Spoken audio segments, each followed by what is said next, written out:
Hello, everyone. Welcome to Stronger Together, a CW Supergirl fan podcast. My name's Snowy. And I'm Nick. Today, we're going to deep dive into the pilot episode of Supergirl, which is about 24-year-old Kara Zor-El, cousin of Superman, who was taken in by the Danvers family when she was 13 after being sent away from Krypton. She must learn to embrace her powers after previously hiding them. The Danvers teach her to be careful with her powers until she has to reveal them during an unexpected disaster, setting her on her journey of heroism. The pilot premiered on October 26, 2015 on CBS, and it had an audience that week of 19.9 million people, which is an insane number to pull, especially for that demographic, 18-24. In the UK on Sky One, that first week it had 1.6 million viewers. The pilot was leaked in May 2015, 6 months before the premiere, and it wasn't a time that CBS hadn't even greenlit the show for a full season. They filmed the pilot for a month in March. The budget was around 3 million per episode. The show was granted 7 additional episodes around November. After the leak, CBS premiered the show on San Diego Comic Con on July. It was the most watched news series from the period 2015-2016 on CBS, which is a big accomplishment. When did you see the pilot? I actually saw the pilot when it leaked.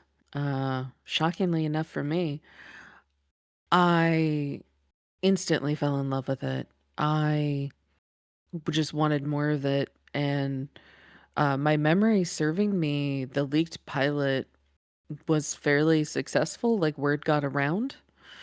And I suspect looking back, maybe that helped CBS make the decision to actually, push it and greenlight it for series, but who knows?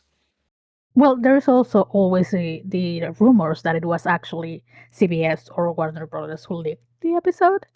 I could believe that, And it yeah. run, yeah, but that the positive reaction to it actually, like you said, made easier the decision to greenlit the show. Mhm. I also watched the leaked episode. It was my first uh, time knowing about the possibility of this show. Um, and then I did watch the aired episode, and there isn't much difference between the leaked episode and the aired episode. And shout out to our friend Rebecca, who sent us like an archive page to see like the difference, to Yeah. remind ourselves what is the difference between the on air episode and the one that actually aired. It was mostly like for pacing purposes. Some scenes were like a frame or two longer or shorter. Mhm. Maybe another like take. But I will say that even with the leaked episode, the visual effects looked fantastic as far as I remember. Yeah, they look so polished from what I remember. Yeah, yeah, and one of the things that it was the difference is the credits. The leaked episode didn't have like the credits, didn't have the name of the actors, which is another reason why people think that it was actually like CBS or Warner Brothers that leaked the episode. But yeah, let's just simply dive into recapping what the pilot episode was like. We start basically with the day of the destruction of Krypton. And I will say again, the visual effects of Krypton in that first scene look fantastic. But another thing that immediately got my attention, this time that I rewatched the episode, even though I have seen it plenty of time, we both have, is how young Melissa sounded in the voiceover narration. Yeah, she did. And the other thing that struck me once again, I feel like this happens every time I rewatch a pilot.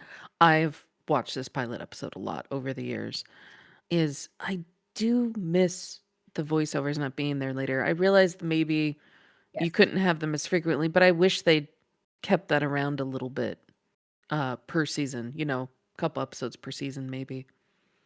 Yeah, there was a time that we even lost the intro. Yeah. So yeah, it is one of the things that you didn't realize you missed them until you rewatch previous episodes. I would say that I found very funny that the first three faces that we see, besides Baby Kal-El, are Sorel, Allura, and Joan Cara Mhm. in the episode, and all of them get recast past season three. Yeah. Yeah. But shout out to Lara Benanti, the actor playing Sorel is called Robert Gant, and Malina Weisman. They did great with the little that they were given. Yeah, I think you feel the gravitas in that scene, even though it's quite short. Yes. And obviously it is very much a lot of green screen that it Mhm. is always jarring for actors. I think now I can see them particularly in Malina. She was very young when she filmed this pilot. She was, I think, around 12. So it makes sense that she seems a little bit more unexperienced, we should say. Uh, but yeah, then we get the VFX scene of the bots living in Krypton. The explosion looks amazing. We get the narration of Kara saying that she was trapped in the Phantom Zone for 24 years. Mhm. And then when she landed, that she had lost her purpose on taking care of baby Kal-El because baby Kal-El was now an adult and was Superman. And he takes her to the Danvers, and we get introduced to Helen Slater as Eliza Danvers in a legacy casting, and Dean Kane in the same way as Jeremiah Danvers. Did you have an experience with, at least with Helen as Supergirl? Oh, yes, I had seen the Supergirl movie, or at least parts of it, I think, on mostly on TV. I know at some point I sat down and watched all the way through, and I actually think the film is actually quite good. I don't think it Yes. deserves the reputation it got from basically Jump that it was bad. I think Yeah. I think I think hindsight, I imagine at the time some of that was, I hate to say it, just misogyny going on, because the Oh, film yes. is actually pretty good. The film's pretty good. It's not Yes. perfect, but it's a pretty good film. A Yeah, lot of fun. I saw. Yeah, it is a funny movie. At least I enjoyed it now a little bit more, I think. But Mhm, when I first saw the episode, I hadn't seen the movie. mm, But I did recall knowing about Helen playing Supergirl because she had also played Lara Jor-El in Smallville. mhm. She's one of these actors that always comes back to the Superman Supergirl franchise, and it's always really nice to see her. I will say that I would have loved to see her more along the series, Yes, but I do we think will that. get to I that. agree. Yeah, we will get to that whenever we get to more Mm, episodes where Eliza is in. Um, And we also see like a brief shot of Joan Alex. The actress is not someone that apparently kept up acting, but again, this is one of another character that gets recast in following seasons. It is important to mention that when Kara sees Superman, we they got very like creative in ways to not show Superman because we guess there had some sort of rights issue that they couldn't really use Superman as much. So along this season and particularly in this pilot episode, you never see like Superman's face. But obviously his presence is very felt. Um, then we have the jump cut to a grown-up Kara, and it is our first shot of Melissa Benoist as Kara Danvers. What a character introduction. It feels very Devil's Wears Prada. But yeah, we get introduced to Kara as she's in her way to Catco, where she works as the personal assistant of Cat Grant. And then we get introduced to her best friend, Win. What do you think? I I'm trying to think back to, like, when I was watching it, when it leaked, when it premiered on CBS and Mhm. now, but I think what I love about once again, I love the gravitas you feel in the Krypton sequence, and I think it's something you feel it more, I think, exactly because Kara's not a baby, right? She's very Mhm, aware mhm. of what's going on, and I think subconsciously as a viewer, you are aware that she's aware. And I think what I love about when we do this jump cut, this great sort of it feels like a very classic cinematic introduction of a character, right? The big sort of here she is. And I love the energy of this initial sort of sequence. The energy is just very high. It doesn't really slow. There's a beautiful flow to it. There's good humor, there's good energy. I think one of the things I noticed is I think this is true for the whole pilot episode, but this is really the sequence where everything's there, everything's lived in, everything's real. And I think you feel that going through Catco because there is basically a whole walk and talk through all of Yes, Catco up until Cat's introduction. And I think it was such a clean, beautiful choice. The acting's great. I think the thing in retrospect that's funny when you watch this again is that Win says aliens aren't real. Superman's which there. is I funny. Which is funny. It's funny because the entire episode they are like aliens are not real from like the public POV, but they have a flying man with blue and red and yellow. So how is the connection not going? I will say I enjoy Jeremy Jordan's Win's humor. I think he is a very funny character. On paper, he is acted like amazingly. I am not really a fan of Win, but we will get to that whenever we get to that. But Jeremy Jordan is fantastic as Win. And then, of course, the main person in this building is Callista Flockhart as Cat Grant. What an introduction! You feel like the fear that Kara has, and not only Kara, but like the entire Catco staff. But in this scene, I want to mention that this is the first call of for action that Kara gets, and is when Kath says that she's closing the Tribune, and literally, Kara gets in this situation where she says, "You cannot do that. That you are firing a lot of people. These people is going to get without a job." And Kat is like, "Well, yes, but I don't have anything. We need a superhero, basically." And of course, she's talking to the girl herself, right? This is the first call of action that Kara gets. And then she sends Kara to get something to print from the new hire, the none other layouts. It than was the layouts from the new the art layouts. director, I think. The layouts. Yeah, creative directors. Yes, I think it Yeah. is the title that he gave. It is the guy himself, Mhm. Jimmy Olsen, played Mhm. by Mecca Brooks. And then we get the supposedly wapow moment. What do you think of them? Um, I guess, for me, just quickly backtracking a bit, I love that both Car and Cat have these magnificent introductions. Because Yes. again, female characters, they had amazing introductions in this, and that's great to see.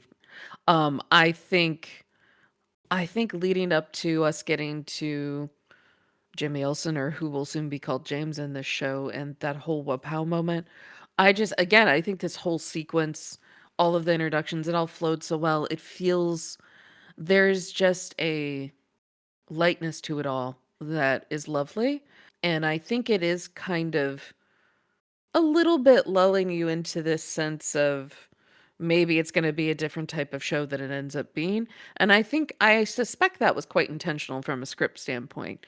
Like you said, there is this call to action for Car, but then it kind of gets sort of sort of overshadowed a little bit in a good way, not a bad way, by now we're moving on to the next character introduction. I mean, yes, this is one of the things that I liked about the pilot. It is the fact that you're getting to know these characters, but the way that they take you from character to character, it feels very natural, and they do it by part of it is following Kara, Mm-hmm. like the character herself, and her getting, you know, living her life, like her boss, her best friend, the new guy at the office, and these are like the plots that like the points that get the plot across, and the way that is an easiness that to get to know the characters, because we are new in this world, right? Mm-hmm. But the way that they introduce the characters feels very natural, like you said. But this is the first time that we get like a sense of the love triangle that they are, one of them at least, one of the love triangle that they are doing this season. We when we get introduced to Win, one of the first things that he says is like trying to invite Kara on a date, and she's very much like, no, I can't, I have a date. But I want to mention that it is something that it flies over my head sometimes, or at least it did at the time, and it is the fact that they mention algorithms. And I don't think they Mm-hmm. ever bring it back, but it is something that obviously Kara, the character, will be drawn to this idea of algorithms being the way to love, because that is the Kryptonian way, Yeah, yeah, yeah. right? The Matrix. Yeah. The Matrix, exactly. I don't think they ever bring it really back, but it is an interesting character point. And that is the thing that I actually really, really like about season one. It is those little moments that are character moments rather than Yeah. us just following the plot. I think this season one is the best one, and Yes. you start to see it in this pilot episode. But yeah, this is the scene that you start to get like the romance aspect of the show, and it is that love triangle between Win, Kara, and James. But James is a character that is very tied to Superman. He is Superman best pal, but I like the little hints that he gives Kara, that he knows who she is, even though Kara never really picks it up. And he says something about her looking like him being Superman around the nose or the mouth. And she Mm-hmm. never picks it up because she's panicking about having a She crush had on the the new what guy. pow moment. Yeah. It's like Exactly. she's dazzled by him at this point. So it weirdly feels very Kara in that moment in a nice way. Yes. It is the first like moments that you start to see who Kara is. Mm.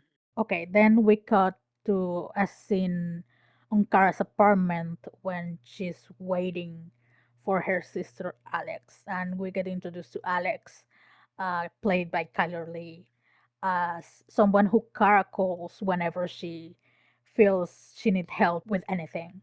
At the time, she's wanted to see like what she should wear for her date that night.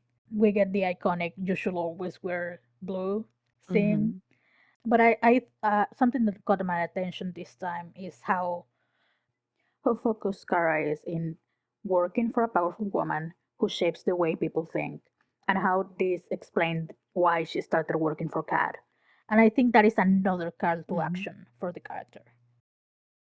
What do you think of the introduction of Alex?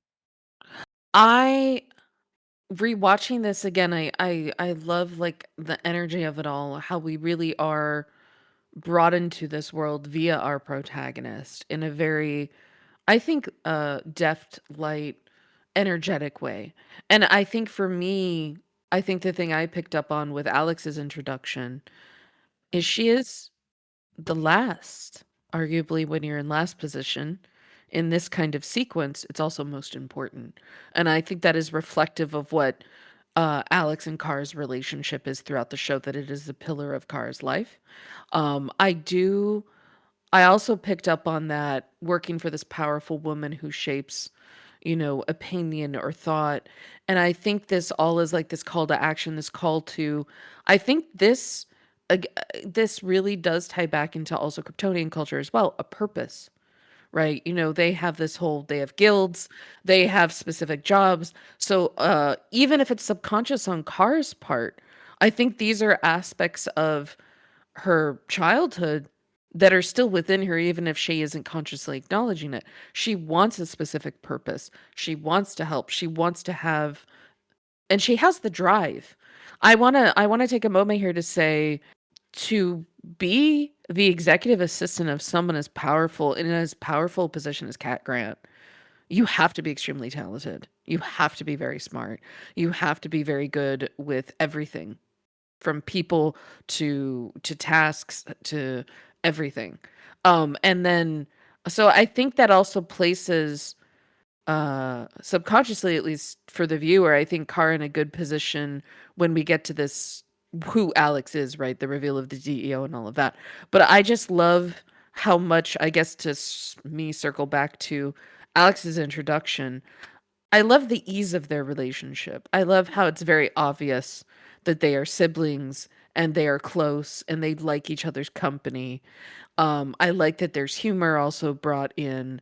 It's just a very lovely sequence and introduction where I think you really feel that bond right away. Yeah, with Alice it's very interesting because you can clearly see that it's very layered relationship. And you in this first scene see how close they are. And we will talk to it when we get to that scene. But then in the subsequent scenes we see there is also a lot of conflict between them, even if they love each other.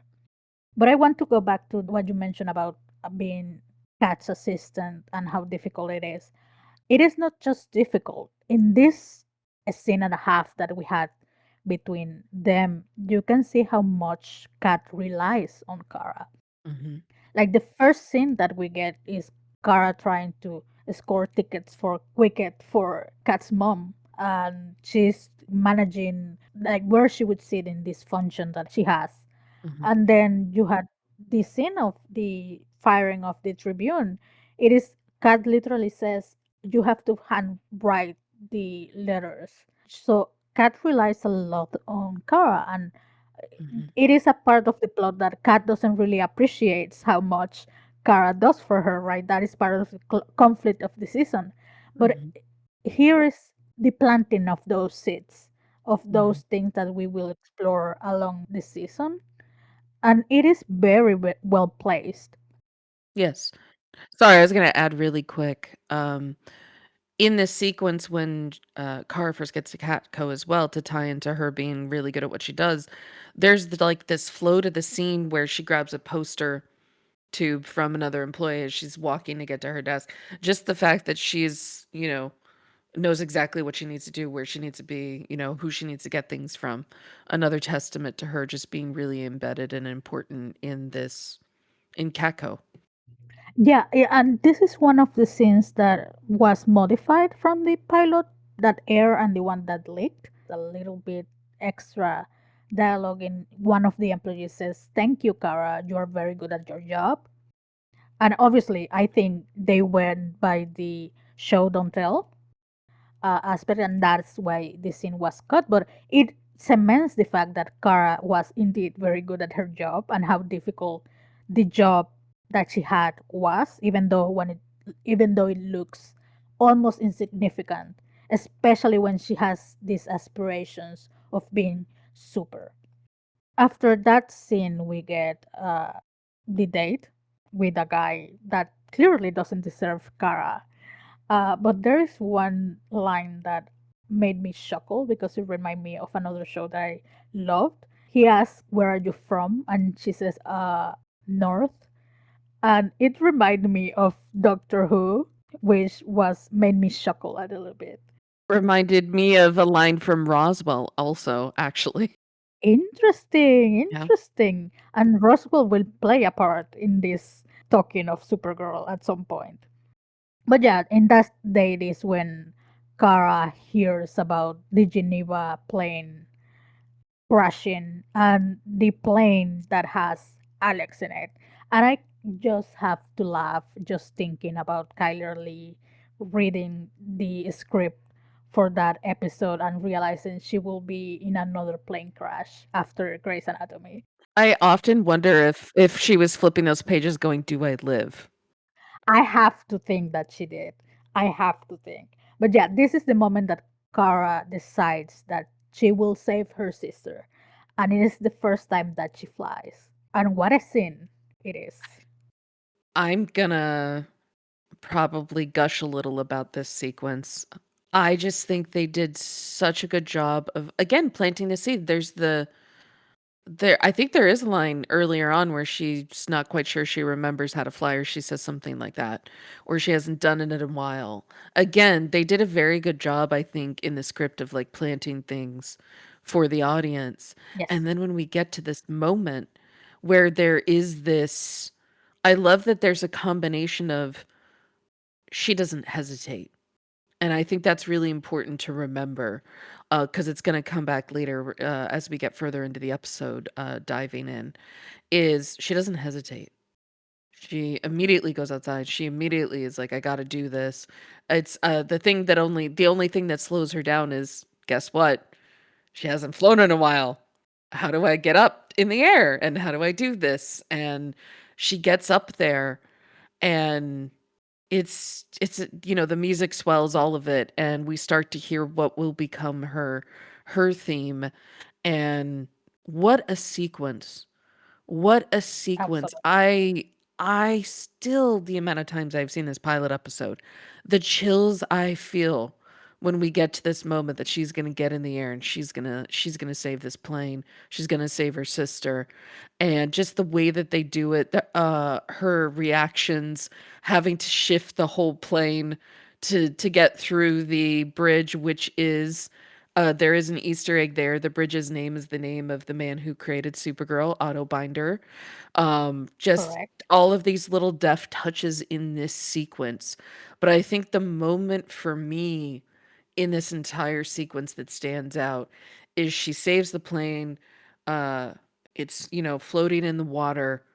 She pulls herself onto the wing, and she's just standing there, and she is thrilled.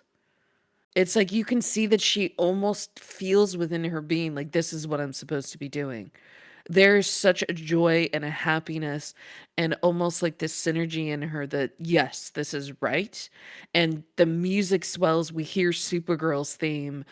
And I have to say, as someone who is a bit of a film score, TV score nerd, it must have been very daunting to be told or asked, we would like to hire you to do the music for Supergirl when Superman has such iconic Iconic.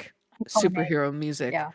to step into that and be like, but I need to, having to make this its own. And I do think this theme stands against that super John Williams Superman theme. I think it was brilliantly done. Brilliantly done. And it's I think music is very important to visual storytelling, and the fact that she has a theme that I think works so well for her, just but the acting, the photography in this scene, the just putting her on the wing, the music, this is The exactly why VFX. visual media, the VFX, this is exactly why we watch visual storytelling, for moments like this where you feel the thrill in yourself, you feel it in the characters. Like, I don't know, kudos to everybody who worked on this. And Blake Neely did a fantastic job scoring and making the music for not only Supergirl but the entire Arrowverse. Yes. He did such iconic and recognizable tunes for all the heroes. So yeah, I'm glad that you mentioned him. I have to say that I really love Easter eggs, and I was thrilled when I first heard the Autobinder bridge. It was such a haha moment. Um, then we have the scene of I call it the Alex panic when she gets to Kara's apartment and she realized that it was indeed Kara who saved the plane. And here is the scene that I mentioned that it is the start of the conflict that they had in this episode. because we see, obviously we have been following Kara the entire episode. Now we get Alex's point of view, and from her point of view, she works on a, well, Kara doesn't know this, but she works for an organization that is tasked with keeping aliens a secret. And basically, her entire motivation for half her life have been to keep Kara safe. And there is a danger that Kara doesn't really know, and Alex doesn't really explain in this scene. But you can see literally the panic that Alice has, and yet you can see how deep Kara is hurt by the fact that Alex doesn't really trust her, doesn't really want her to be super. And kudos to both Kyler and Melissa's acting. It's a very difficult scene to see. You feel like you almost feel like you're intruding in a moment that you shouldn't see. What do you think of that scene? Yeah, I have to agree. I all the times I've seen it, this scene I think might be the hardest one to watch in this pilot episode. I think exactly because you feel for both of them at this point, and you almost feel like you shouldn't be looking, or you really just want them to hug or something. Uh, and but I think I think something this season is particularly good at is they are good at giving these character moments, these scenes that sort of are trying for something I think really genuine and real and landing it. And I love that about this particular season. And I think this scene is a great example of that. Yeah, and something that we should say is the fact that Alex is an original character. She doesn't exist in the comics. This is the first and only interpretation of Kara having a sibling. And I think this relationship is the one that makes Kara, this version of Kara, so different to the rest. I don't think it is, and we will talk about this in another episode, but we both know that this version of Kara is sometimes called like Superman in a skirt. And we both think that is a little bit unfair I to the think it's a lot character. unfair. Yeah, yes, but again, we will get to that in another Mhm. episode. But this is one of the main reasons that I think this character, this version of the character is so different to the rest. It is the fact that she has someone. The rest of the versions of Kara have an issue connecting with human beings. This Kara doesn't really have that problem, like as bad as the rest, because she had Alex. Alex is a center point for this Kara. But then we get, the conflicts between Alex and Kara that gets exacerbated when we get introduced to the villain of the episode. It is a character named Bartox. And it is one of those scenes that is always being criticized because it makes such an inflection of the fact that it is a female superhero, and we had that scene of the woman on the diner saying like, "Oh, a hero that my daughter can look up to," and scenes like that feel a little bit cheesy. But I don't know. I am very fond of those cheesy scenes. What do you think? I mean, I know when I watched it when it aired and stuff, it felt a little cheesy, but I also loved it at the same time. And I think looking back now, I think we need more of that. I think it's also a great example of representation matters. Yeah. And I think it's a very sort of elegant, if slightly cheesy way of expressing that. But yeah, I think it worked. I think he was a good villain for this pilot episode, I have to say. Yes, I agree. He was a very good first villain. Mhm. It tested, her strengths and challenge her, because one of the things that it progresses a little bit, especially in this season, is the fact that yes, Kara is very strong, but one, she's not invulnerable, but second, she doesn't really have any training. And they do that in this season in particular, you know, Alex training her because Alex doesn't have the strength, but she has the training. So they do Mhm. really well in balancing those strengths. But then we have like Kara revealing to Win that she's the woman of that saved the plane. And there is a very interesting point that we have talked about this. Uh, I think the fandom that we are on has talked about this scene because it is very queer coded, and we have to acknowledge that superheroes are inherently queer coded. But Yes. this time, the in the dialogue, I felt it a little bit more, and I'm not talking about the "I am not gay" line. I'm talking about like the way that Kara expressed what she wanted to be. That scene in particular when she's talking to Alex about wanting to do all these things and how she thought she couldn't, and how the fact that she did her saving the plane will change everything in her life. But yeah, that scene with Kara jumping out of the building, the music was really good in that scene.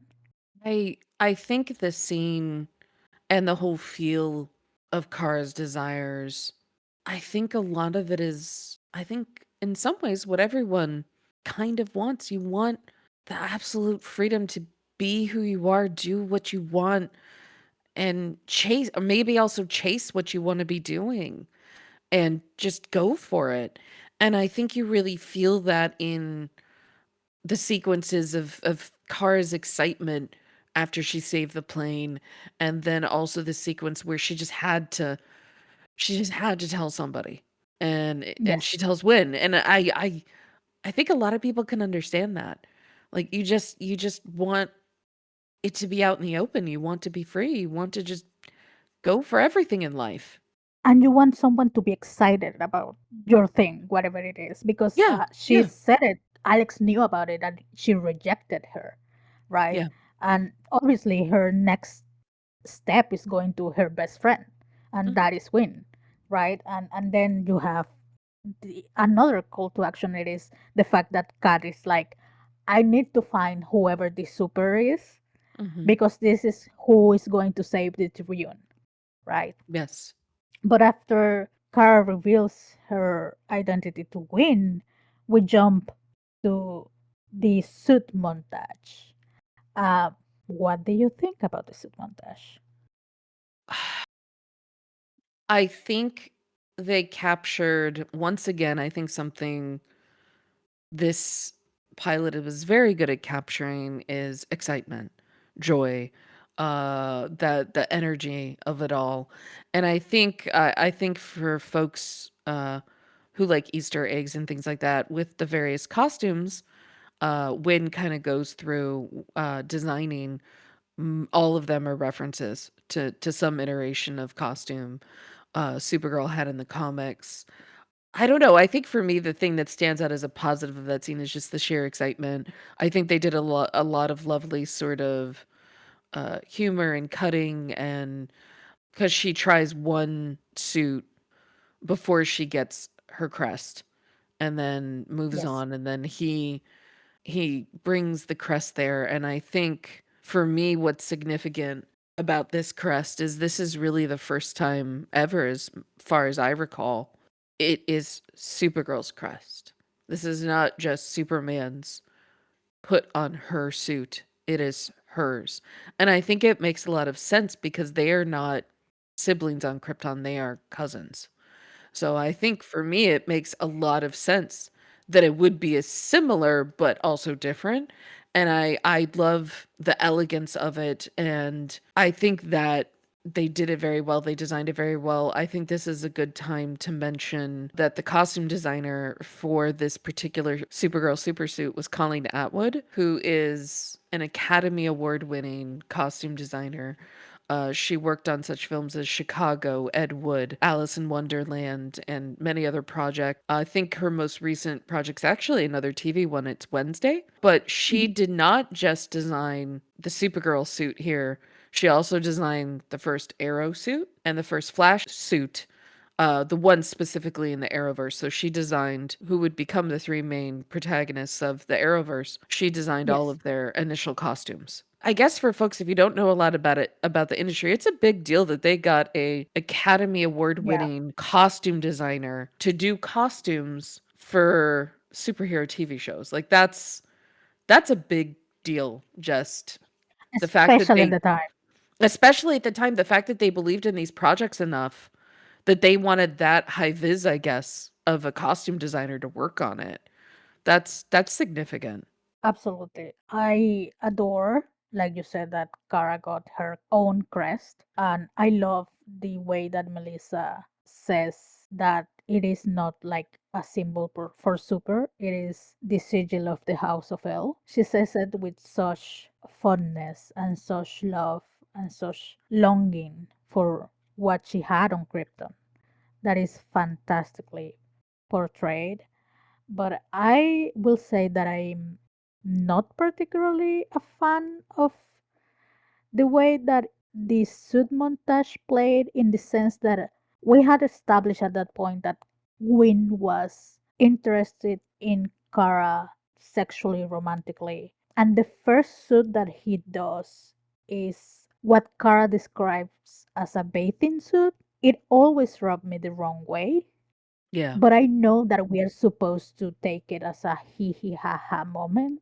And also, like, again, it is a montage of basically Easter eggs galore, because that suit, it is very reminiscent of a few of Supergirl's suit in the comics. But it's also another of my criticisms of Supergirl as a character in the comics. But it is that double-edged sword thing with that scene for me.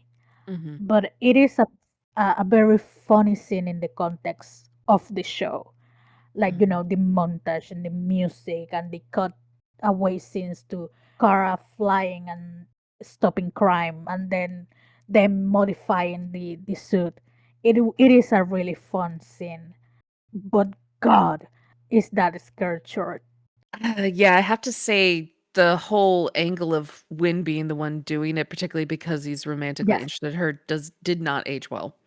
Um, It didn't. but So but there is the humor of also she started out not using the cape and then getting a cape, and that will pay off later on in the episode as well. yes.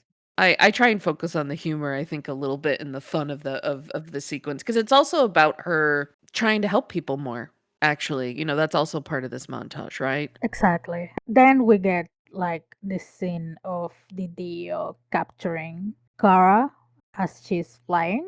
And we get introduced to Han Henshaw, played by David Harwood. And correct me if I'm wrong, but I think that at this point, when they film, when the pilot leaked, and I believe by the time the pilot aired as well, they didn't know that he was going to play John Jones. I think that's correct. I don't know if it's because they didn't yet have sort of, I guess, freedom to use Martian Manhunter John Joan yet or not, or they hadn't made that decision internally whether they wanted to do that or not. But I think in retrospect in particular, I think you really feel the difference that this is Hank. Yes. This is not Jean Jones. This is not Space Dad. This is Hank. Yeah, or at least like John playing Hank, like being very Yes. serious about playing Hank. But here we get a little bit more exposition, right? Hmm. Here we get like Hank explaining that basically the DEO exists because of Kara, because when she landed, not only was her who landed, but she dragged for Ross with her. And that the for Ross escapees are basically now trying to find Kara, and that is the reason why Alex was so against Kara revealing herself, because she basically was announcing that Allura Sorel's daughter was here on Earth, and every escapee for Ross wanted revenge on Allura because she was the one to put them there. We also get a little bit of a position about the fact that Superman landed 2 dozen years earlier than Kara. Hmm. um, Hank also mentions that plenty people don't like Superman but that is not popular to admit it out loud, which I think not only is like, again, a little bit more exposition, planting seeds to what's happening for the rest of the season, but I like the way that they played with Alex's insecurities in that scene. Kara is angry with Alex because Alex hid this part of her life from her, but also because she doesn't agree with the Supergirl of it all. And she says something about it is very convenient that you got recruited to this organization when I, your sister, am an alien.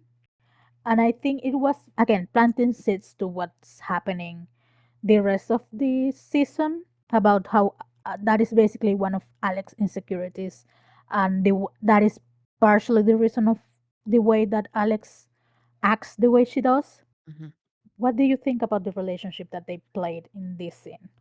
I have to say, for me, it feels very real. Like, I feel like this is how siblings would react with this kind of, I guess, almost you find out something about them, a sibling you're close to withholding something, and then you find out, and then it's all also tied into them trying to, well, what you feel is hold you back from something. So to me, this felt like a very genuine, on both sides, sort of sibling reaction. And it's not the most pleasant, interaction, obviously. I think we are supposed to feel that this feels like, again, it almost feels like, ooh, I think I need to let you two talk.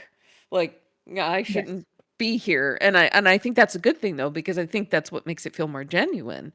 And again, it's a sequence where for me I very much feel for both of them.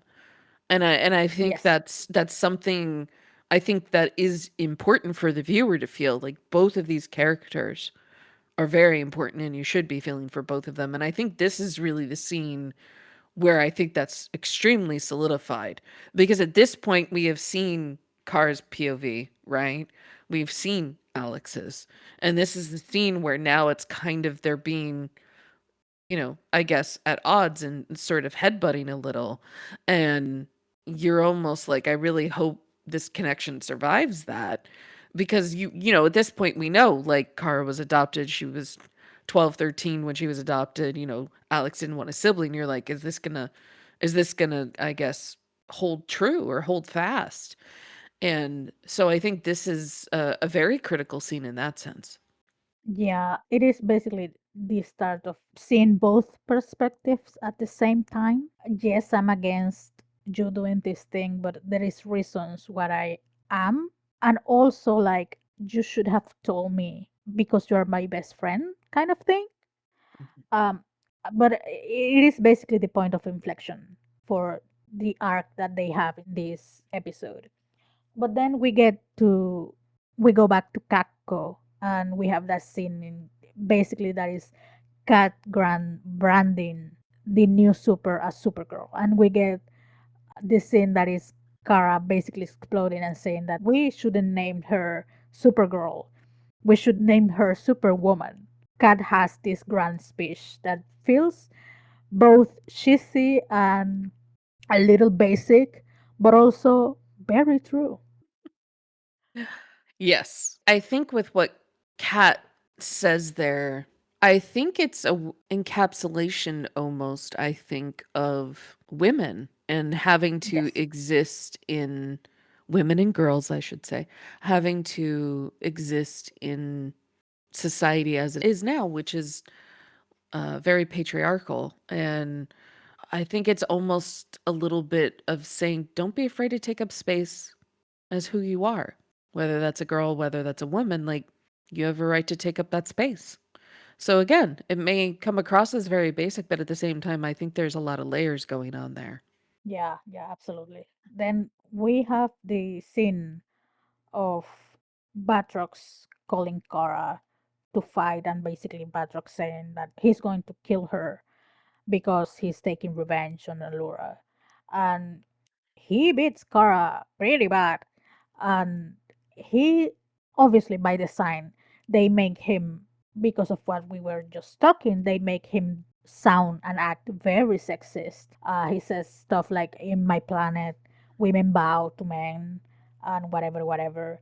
This is the first time that Kara bleeds. and it is the first time that Kara feels pain, basically, at least since she came to Earth, to the point that basically Alex and the DEO have to come and rescue her. And this is when Kara is beaten down by the narrative of the episode and the show. And this is basically the confirmation for Alex that she had a reason as to why she didn't want Kara to expose herself as a super, but also this is the moment that she starts to trust Kara.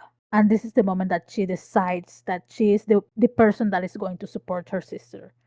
And I think it's very poignant that she was the first person to believe in Kara for what she knew that she could do. Because yes, Win supported her in being like the super, but I think at least the episode framed it as something fun, Hmm. something that didn't really have much weight on his choices, at least in this point in the story. But from Alex, it is like an inherent belief in Kara. What do you think of that scene? I think it's extremely important and it ties into something a scene that happens later in this episode. And again, the deftness of the writing in this particular episode, particularly for a pilot, but I think it's absolutely critical that it's about her believing in Kara as a whole. Supergirl is part of her, but she believes in Kara as a whole. And I think that is extremely critical for a multitude of reasons I'm sure we will get into as this podcast goes on. But I think this is almost like the tip of the spear in that sense of why it's important. And it will be revisited time and again. Yeah, because the moment that Alex makes the decision leads us immediately to a scene in Kara's apartment, and this is one of the best scenes of the episode. It is the scene when Alex presents Kara with Allura's hologram. And once again, Melissa knocks it out of the park. Like you can feel her pain and the instinct and the I don't know, like the way that she portrays that scene. It is raw, Mhm. but I love also that Alex's first instinct is to comfort her sister immediately after seeing like Allura. But there is something about this scene that basically is the start of Kara's journey as Supergirl. I think Yes. maybe this is the moment.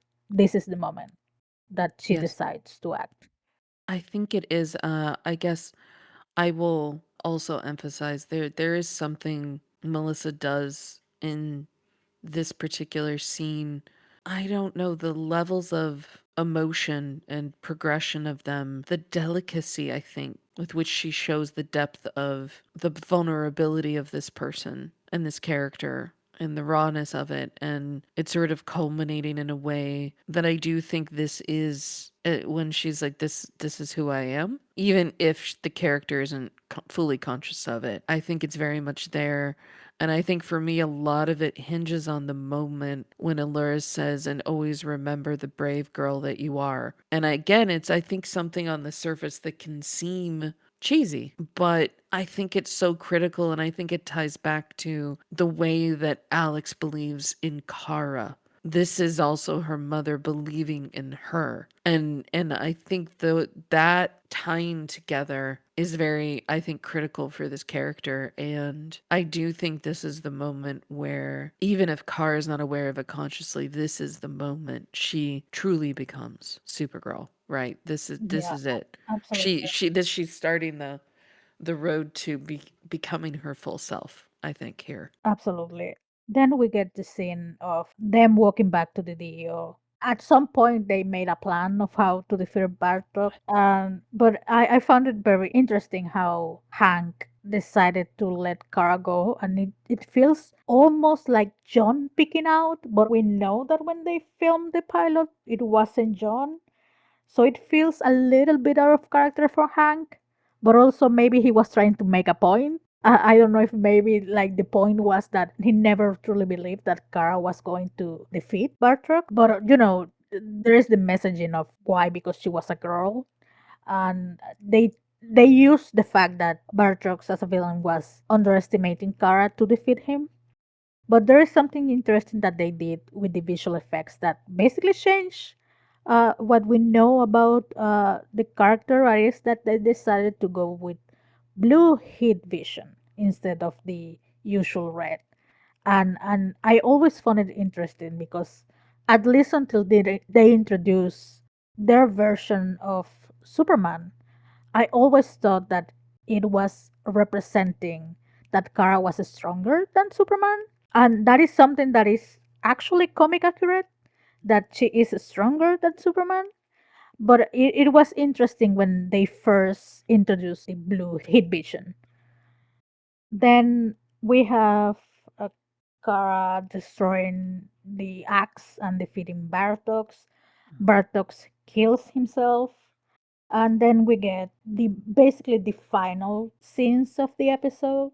It is Kara going back to Katko. Quinn says something about the super friends, and Kara replies that we are not calling ourselves that, and that is going to bite her in the butt later Mm-hmm. on because she becomes the biggest proponent to the super friends. And then we have the reveal, at least for Kara, that James knew all along that she was cousin of Superman. And we get this scene where he gives, well, he's more like the messenger Mm-hmm. because Superman sent Kara his blanket to use as a cape. And, we got all the exposition about Up All and Away Mm-hmm. and how basically James was sent by Superman to keep an eye on Kara. But again, I will say that I am not really a fan of the fact that Superman was willy nilly telling his best friend that Kara is an alien. It always felt a little bit, I don't know, but also I am aware that we needed that for plot reasons. So we needed someone who knew both Kara's identity, Superman's identity, and especially because they were building, the love aspect of Kara's arc, I guess. What did you like of that scene? There's a testament to the writers, I think. I think they were very aware people were probably going to be sitting there going, "Where's Superman? Where's Superman? Where's Superman?" Right? Because again, we had the Supergirl movie, but other than that, there wasn't much for general audience. And I think this is a way to acknowledge Superman, say that he is present, he is in the world, he is here in a way that is more concrete, I think, for Kara rather than just that sequence of when she lands. I think it was needed that they needed to reestablish that, they are aware of each other. They potentially might now interact more now that she's grown up, right? And I think that's very important.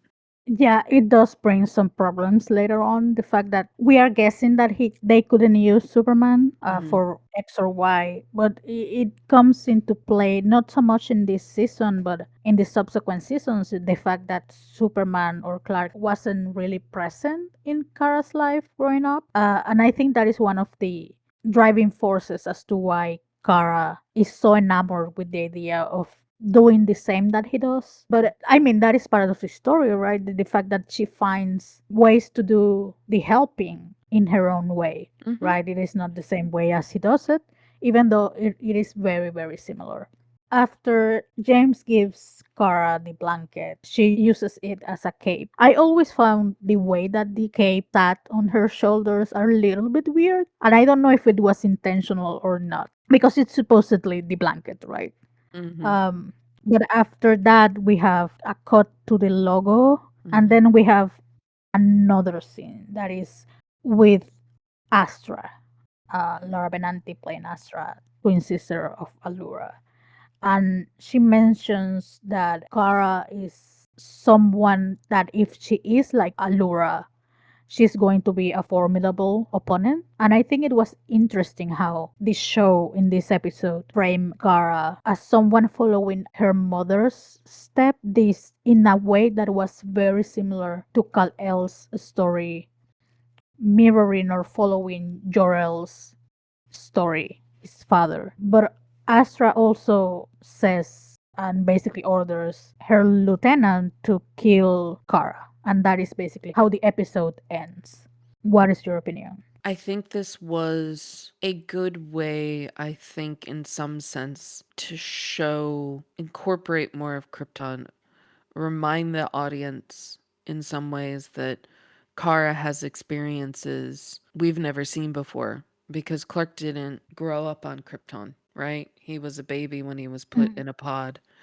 And I think this is a way of reminding the audience of that, and hopefully, I guess just going off of this pilot episode, that it will be explored more. And I imagine maybe that was the intent, is that we're trying to show Kara's background and how different it is as opposed to Clark's. And whether or not, I mean, I could sit here and say, in retrospect, I think maybe they should have done this later in the show.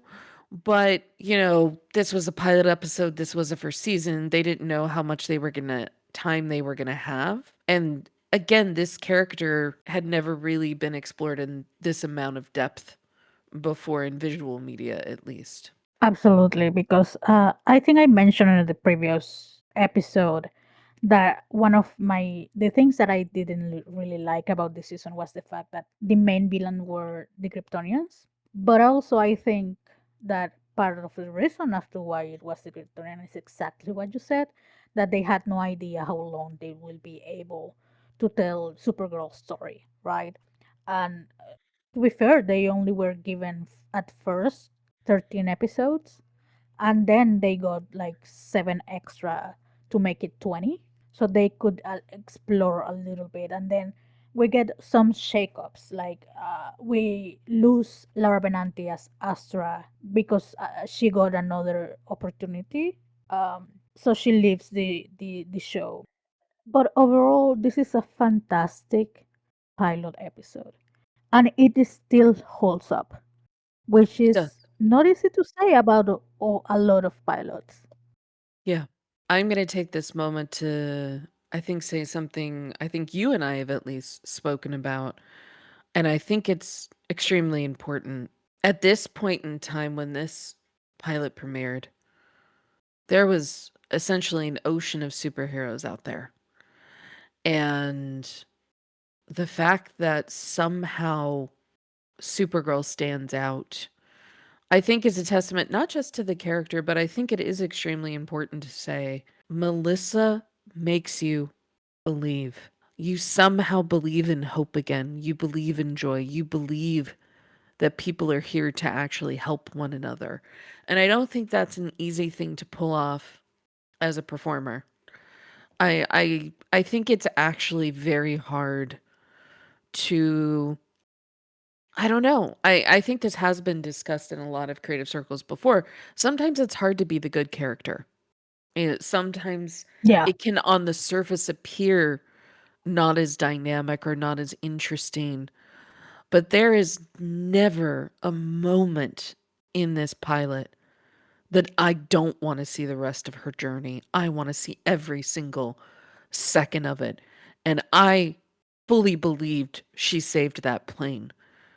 And I'm not even joking about that. I have seen this pilot endless amounts of time at this point, and every single time she walks out of that club to go flying to the air, I'm like, she's freaking flying. And I think that is a testament to Melissa, to everyone else who worked on this. But it is, again, like we've kind of touched on this already in this episode, but what she does with her acting is kind of hard to articulate. But I put it down to you believe. Like she is that crest. She is wearing that cape. She is Supergirl. And I think that is something that is extremely special. And I think I'm gonna take this moment to also say the Supergirl as a character in the comics has a kind of up and down history. It's not that she wasn't popular. She was very popular. She was in roughly 750 stories before the crisis event where they actually killed her out of the main continuity. She gets brought back later. So it's just kind of giving a short, we can get into this in later episodes, but this is just a brief sort of overview. It's a little convoluted. She's not the most known character, well loved. But I think what this show did, and in particular what Melissa's performance did, and there's evidence of that is very, very easy to see. Supergirl was reborn. They really honed the character and made her, pulled all these disparate pieces and made her a full character. They gave her life again. And I think this particular sort of vision of Supergirl in this show, you can feel it in everything that has come after, from the Woman of Tomorrow comic to Sasha's Supergirl. There are changes in the comics of how she is drawn. The fact that they do give her a pantsuit in quite a few of the comics. The fact that she's also in her mid 20s. She's not necessarily a teenager anymore, which she was in a good chunk of her comic history. So just Most of it, yeah, yeah. the show deserves a lot of credit for bringing this character back into the light as she should be. And it started all here. But yeah, it is absolutely a testament to Melissa. And we have to point out that Melissa was the first audition tape that the producers saw, and yet Kara was the last character to be cast. Melissa was the last cast to join, and she did it basically a month before they started filming, which is almost unheard of Yeah. for a pilot season. She was the last person cast. She basically had no time to prepare, and yet she gave us basically a masterclass in acting in this episode alone.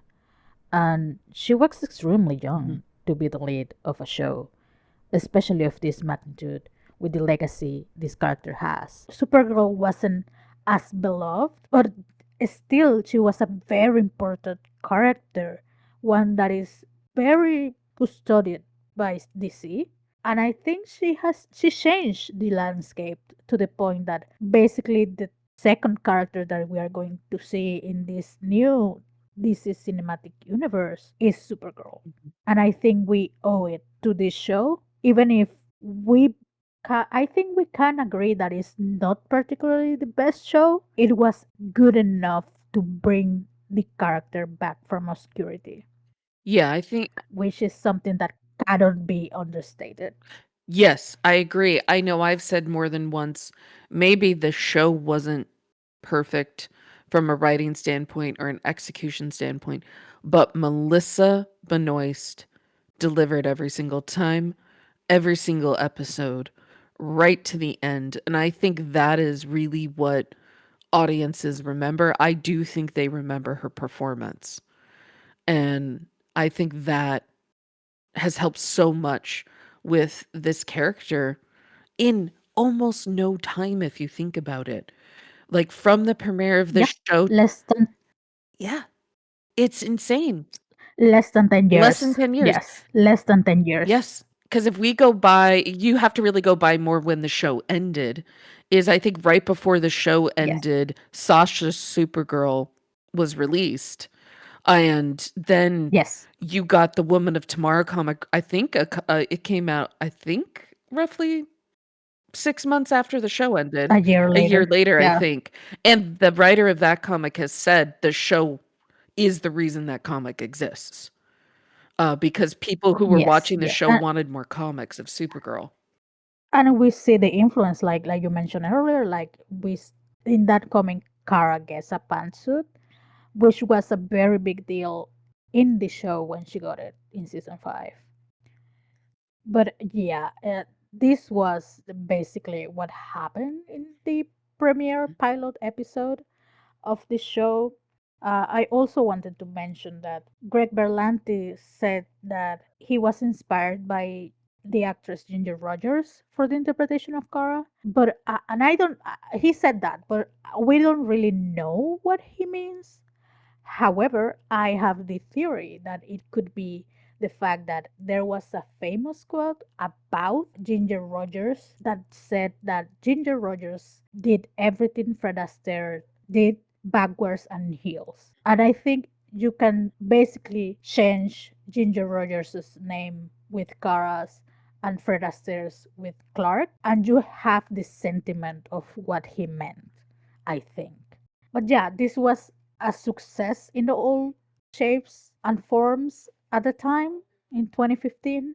Like I said earlier, I think the pilot still holds up, even though you can tell that there are some inconsistencies with the show itself, like the alien thing and stuff like that. But it is a very solid episode. It really is, and I'm now believe I remember Greg Berlanti saying at some point in an interview if they couldn't find the right actress for Kara, that he didn't want to go forward. And I think Yes. some people may read that the wrong way, like, "Oh, what do you mean? Why wouldn't you?" But in some ways, in a lot of ways, I understand him. You need the right performer, I think, to pull off something this big. I think in our current moment, maybe it's easy to sort of this to slip under the radar. I think as a show and what it is, but if you think about it in this moment in time when it was premiering, it was huge. They were trying to go forward with a solo female superhero something, movie, show, something. That's a huge risk, I think, at that moment in time. And it's something that could have been, and I think history has shown at this point, just altering in terms of the landscape of superheroes. And it was, and still is. Yes, absolutely. Well, that will be all from us this week. Next episode, we will be talking about episode 2 and 3 from season 1, Stronger Together and Fight or Flight. I hope you enjoyed this episode, and I hope you join us for the next. El Mayara. Elmira.